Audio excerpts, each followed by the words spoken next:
Alright, things are gonna get a lot harder from here on out, folks. Starting with Dungeon 5.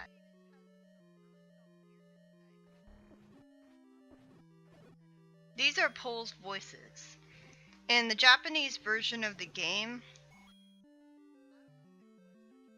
the NES was called the Famicom, and its controller allowed you to shout into a microphone on it that would kill the Pole's voices. And that's why in the manual for this game, it says that the Pole's voices hate loud noise. You actually get a musical instrument in this game. When you play it, it doesn't actually do anything to the Pole's voices at all, and I don't understand why. I like how the Gibdos, which are the mummies, they actually show the keys on their person, like you can see them. And if they have bombs, you can see the bombs on them. And the same applies to the Stalfos. Stalfos and Gibdos have always had sort of a weird connection. I think Stalfos are supposed to be the skeleton of the Gibdos.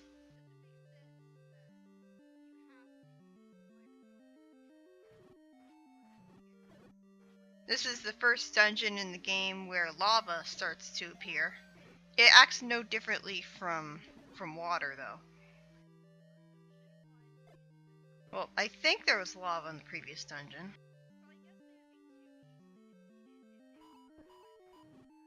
And now we've got a swarm of blue dark nuts, and again, these things are difficult to deal with. And you can spam bombs, but it's easy to run out bombs with a really tiny amount of bombs you have. And I didn't mean to exit the room there, but because of the way the game controls, it's pretty easy to do it. Because you go so far in one direction. It's not like in Link to the Past and stuff, where you can move ahead by 1 pixel if you want.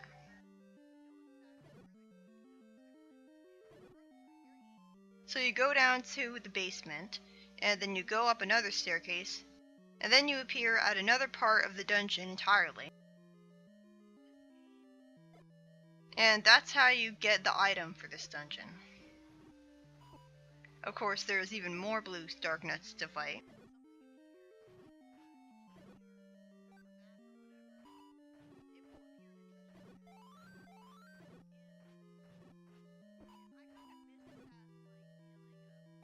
And just notice how the fairy doesn't actually restore all of your health.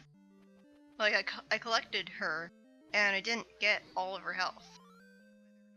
Do the fairies die when they heal you? Like, do they sacrifice their life? I mean, that's kind of morbid.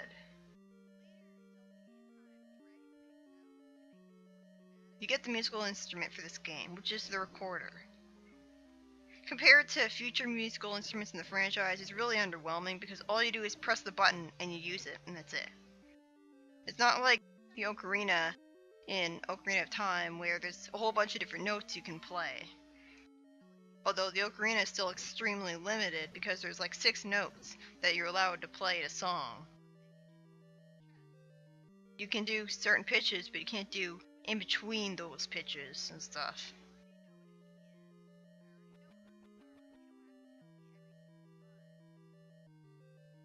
And if you've played Super Mario Bros. 3, you'll probably recognize the song of the recorder because it sounds exactly like the song of the Warp Whistle. I played the Game Boy Advance remake of Super Mario Bros. 3, that's the one I'm familiar with, to the point where I was actually shocked when I found out that it had an NES version that looked vastly inferior. So, I think the Warp Whistle sounds a lot better in the Game Boy Advance version of Super Mario Bros. 3. Here it's incredibly 8-bit, and 8-bit doesn't really make the flute come out all that well. I hate these guys. I hate it when I have to deal with 3 Dodongos, but I'll have to deal with them later because I don't have any bombs right now. And again, it's extremely easy to run out bombs in this game because there's a tiny amount of bombs you're allowed to carry. It's like, is there not enough room in the game data to hold a decent amount of bombs? I mean, you can hold like over 200 rupees.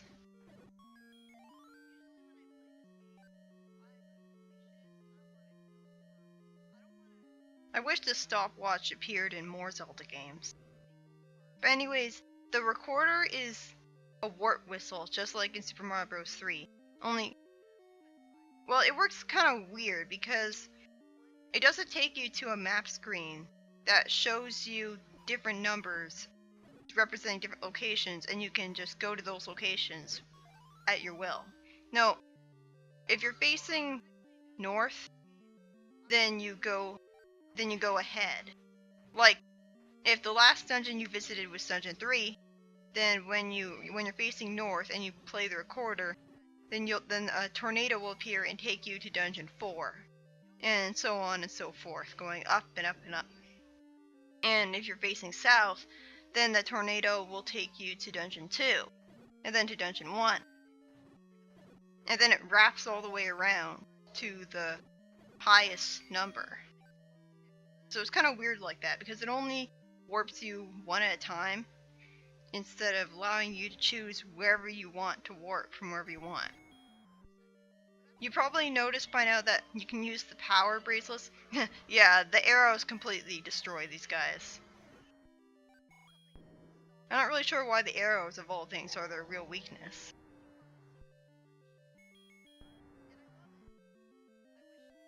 You can use the recorder and then place 2 bombs and you'll kill it. But I screwed up here because I only placed 1 bomb and I placed it in the wrong area. I didn't account for them starting to move instantly and incredibly fast right afterwards. And I don't understand why the bombs don't kill them in 1 hit, despite the fact that they're, you know, bombs.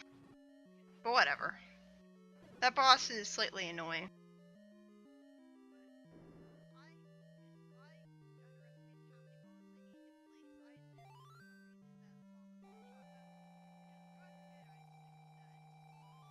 The power bracelet allows you to use warp rooms. And I hate the warp rooms because when you look at one of the staircases, you can't tell where they're going to take you. Oh yeah, and I came back to this place with bombs so that I could show off what you saw after you beat those 3 Dodongos. And even when you have 5 bombs, it's really easy to run out of them. Because, again, they move in unpredictable directions, so it's really easy for them to run into you. I think it's only 2 bombs that... Even if I hadn't screwed up here, I still wouldn't have been able to beat this guy. I still wouldn't have been able to beat these guys because I didn't have nearly enough bombs anyways. So I had to go out to the overworld and buy bombs.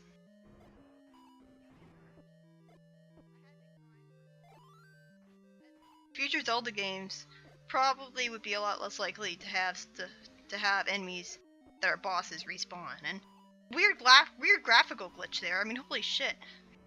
You just wow. The sprite just gets some green square in the middle of it. Looks really weird. So what's the reward for you beating these Dodongos? Well, you beat a bunch of Zols and a key that you could already buy. Wonderful.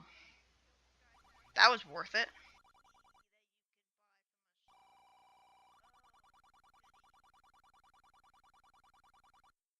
If you pay her too little, she calls you a cheapskate.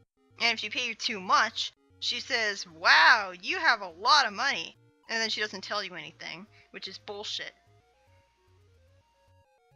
I'm sure in a future Zelda game she would have told you the advice if you paid her a lot of money. But because there's only so much text that they can do, she wasn't able to do that. And you can actually completely skip doing this forest maze entirely, because there's multiple different ways to get to the 6th dungeon. You can use the step ladder to get across a river. And you can also use the power bracelet warp rooms. And I hate the warp rooms because you can't tell just by looking at the staircase where it's going to send you. And it always changes. It changes. Like, if you go into a warp room from Death Mountain, then the 3 staircases that you're seeing are not going to take you to the exact places that they would if you went to the warp room from a different location. This is where the game really starts ramping up in difficulty. The Wizrobes are pretty infamous, but the red ones aren't so bad. It's just annoying how they teleport away. But you need the magical shield to block their magical spells. Aim at the eyes of Goma. Well, that's pretty obvious. I mean, usually when you see an enemy with a large eye in a video game, they tend to have their eye as the weak spot. It's kind of gross if you think about it, but whatever. It's touch damage is annoying. Like I walked into him and it hurt me.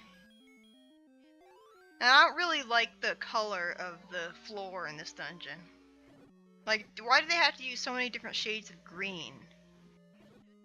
Green and yellow. I think greenish yellow might be my least favorite color. This room is piss easy. All you have to do is just walk to the north, and that's it. And yeah, this is... the game's going to throw a lot of these combinations of enemies at you. I mean, you've got it all. You've got the like-likes that can steal your shield, although they don't steal your wooden shield because apparently they're too good for that. They only steal the magical shield, which is good, at least. And you can buy the magical shield again for just 90 rupees if you know where to look.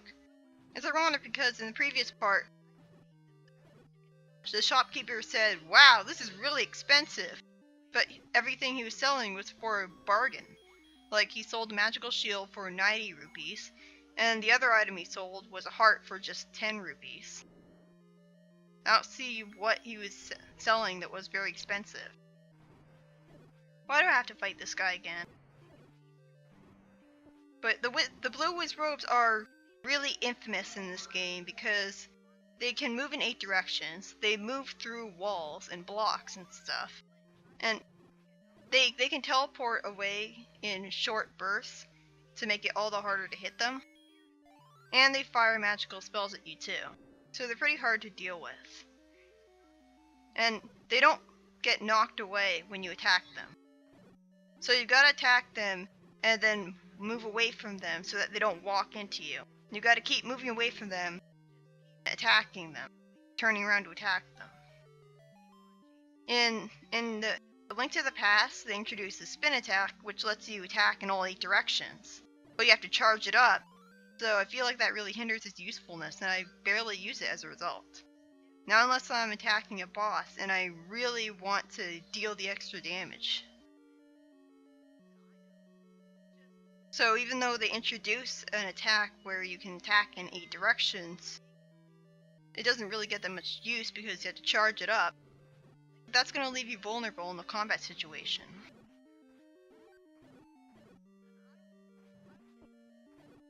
These guys can be especially annoying to deal with when you're standing on stepladders because you can't move left or right when you're on stepladders and facing north or south, so you feel a lot more vulnerable.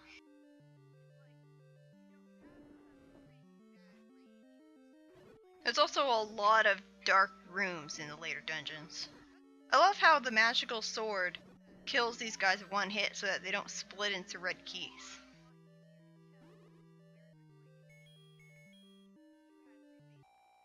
But yeah, you're gonna see combinations of these enemies a lot. I hate that sound. The like-likes, the Wizrobes, the blue Wizrobes, and the bubbles. Like, I think the bubbles are the worst of all to me, because again, you can't attack with your sword when you're hit by them. Oh, it's not really that big of a deal, because when you have the magical rod, then you can just use it as a weapon. And I love the magical rod. You send out an infinite amount of projectiles with it. Like, there's no ammo limit or anything, and there's no magic meter, because that wasn't introduced yet.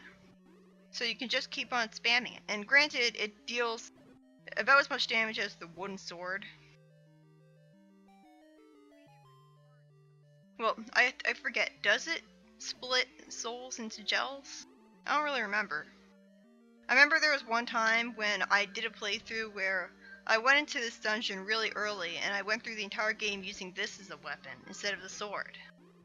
That's how much I love this weapon.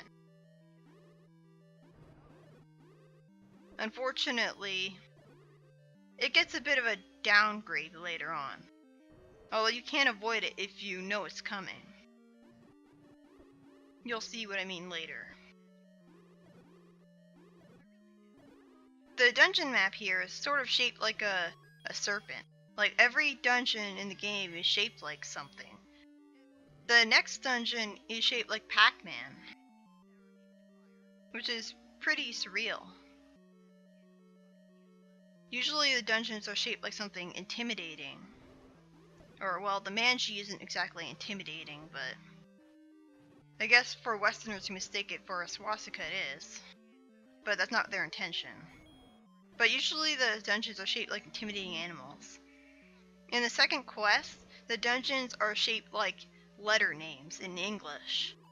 And I think they're supposed to be spelling out Zelda, but I don't know. It's been a really long time since I've even so much as attempted the second quest. And I never really attempted it. I just went to the file that I got this game used and had, and I wandered around the overworld.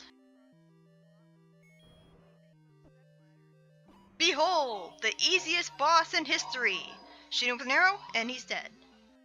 That was easy. It's gonna get a lot worse though. You're gonna encounter a blue variety of that enemy, and he's going to be a lot more annoying to deal with.